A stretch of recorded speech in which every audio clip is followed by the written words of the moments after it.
राम राम नमस्कार। आज हम आप लोगों को बताएंगे समी वृक्ष के बारे में। वीरतरी को कई बार समी वृक्ष कहा गया है, लेकिन वो समी के नहीं है, वीरतरु होता है। अब ये जो दिखा रहा हूँ ओरिजिनल समी है, जिसको भगवान शंकर को बेलपत्र से भी अधिक ज़्यादा प्रिय है।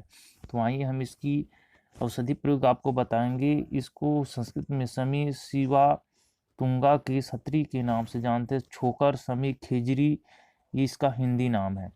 यह गुजरात, राजस्थान, दिल्ली, उत्तर प्रदेश, बिहार आदि क्षेत्रों में अधिकतर पाया जाता है। राजस्थान के क्षेत्रों में सबसे ज़्यादा इसमें बबूल के समान इसमें कांटे होती है और इसमें अच्छे अच्छे फूल लगते हैं।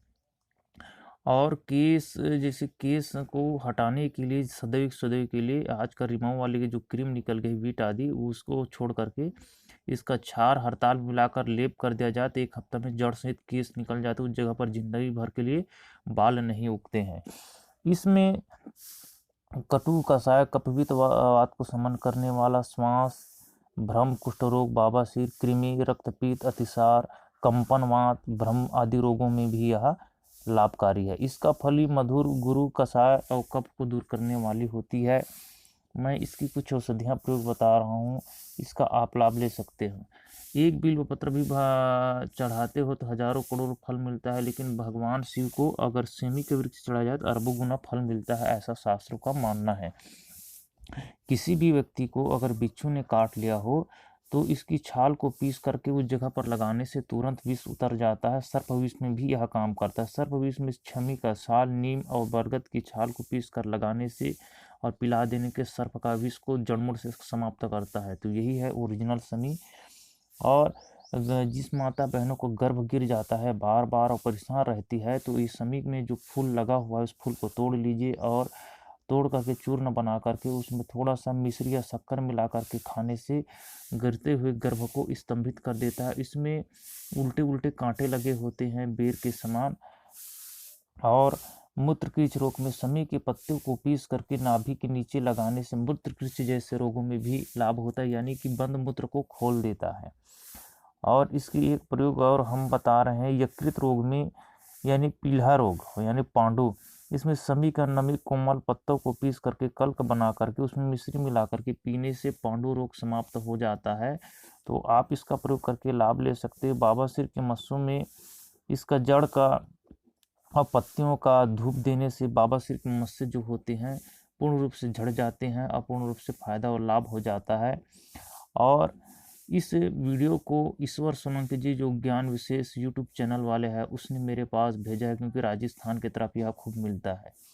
और इसमें आमवात में इस कांड को पीस कर लगाने से आमवात जैसे रोगों में भी अत्यंत लाभकारी है। अब छोटे बच्चों के रोग हो गए हो तो पुतीकरण, क्षीर वृक्ष और बरबरी और कटुतुम्बी, इंद्रायण, अरलू, समी और बेल तथा कैंट का पत्ता का छाल को पकाकर जल में बालक को स्नान कर समस्त बाल रोग, ग्रह बाधा रोग सभी को यह दूर करके रोगी को लाभ देता है। और इसका पत्ता चूर्ण 1 से 2 ग्राम खाने का विधान है हमारे शास्त्रों में। और इसका एक प्रयोग है प्रमेह रोग में। हमारे भाइयों को क्या करना चाहिए, समी के कोमल पत्तों को पीस करके उसमें जीरा मिला करके चूर्ण करके गौ माता के दूध के साथ पीना चाहिए। उसमें मिला दीजिए आप गुड़हल के चूर्ण और 4 ग्राम की मात्रा में मिश्री मिलाकर पीने से कैसा भी प्रमेह हो, धातु रोग हो, इसको पूर्ण रूप से आराम पहुंचा करके रोगी को आरोग्य लाभ देता है। और शंख ताम्रपत्र में शंख को दूध में भी घिस करके घी युक्त जौ तथा समी के पत्तों की धूम से धूपित कर नेत्रों में लगाने से नेत्र के जो रोग होते हैं उस रोग को यह पूर्ण रूप से शमन करती है। और ऐसे कई अतिसार में जैसे इसके पत्ते को तोड़ लीजिए, उसमें 1 नग काली मिर्च मिला करके उसको खाने से कैसा भी पतला दस्त हो रहा हो, अतिसार जैसे भयंकर रोग हो गए हों, उस रोगों में भी यह रामबाण काम करता है। जैसे कि सूर्य अंधकार को नाश करता है।